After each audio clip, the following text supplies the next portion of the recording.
YouTube থেকে শিখে ইংরেজিতে কথা বলে সামাজিক যোগাযোগ মাধ্যমে ভাইরাল হয়েছেন দিনাজপুরের একজন ট্রাক্টর চালক। বর্তমানে তিনি ইংরেজি কন্টেন্ট ক্রিয়েটর, একই সাথে অনলাইনে ইংরেজিও শেখাচ্ছেন।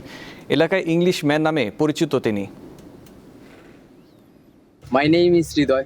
I live in Bochaganj Upazila of Dinaspur district, and nowadays I'm doing different kinds of works as well as I'm a driver. Okay. এভাবেই ইংরেজি বলে তাক লাগিয়েছেন দিনাজপুরের বোচাগঞ্জ উপজেলার ট্রাক্টর চালক হৃদয় চন্দ্র রায়। My present conditions is not good, so that I can't continue my study actually because I'm a worker, so it's too much hard to continue work and study together. So you know that in Bangladesh we need a lot of money to study, so that এরই মধ্যে Facebook ও ইউটিউবে ইংরেজি ভাষায় content তৈরি করে ব্যাপক পরিচিতি পেয়েছেন তিনি। বর্তমানে অনলাইনে ৭০ জন শিক্ষার্থীকে বিনামূল্যে ইংরেজি শেখান।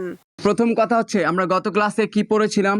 প্রথম দিন পড়েছিলাম আমরা কোনো কাজ করি, খাই, ঘুমাই, সাধারণ কোনো কাজ এবং অভ্যাসগত কোনো কাজ বা চিরন্তন সত্য কোনো বাক্য হলে সেটাকে আমরা প্রেজেন্ট ইনডিফিনিট টেন্স দিয়ে ইংরেজি করতে হয় বা করি।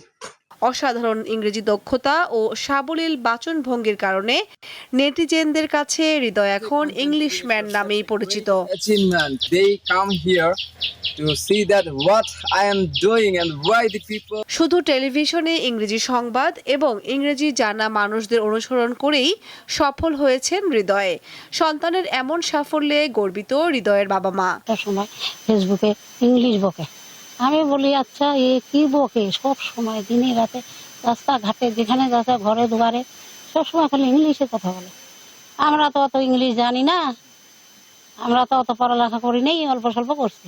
যদি ইচ্ছা হয় সরকার যেন তাকে একটু ভালো চোখে দেখে, যে তার গতিবেগ দেখে, যোগ্যতা দেখে যদি মনে হয় যে সরকার তাকে কিছু সাহায্য করতে পারে।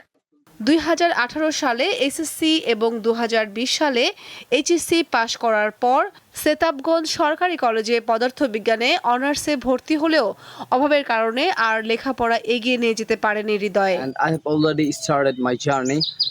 I want to be an English teacher because English is an international language, so that Kamrun Nahar, দীপ্ত, বার্তা কক্ষ।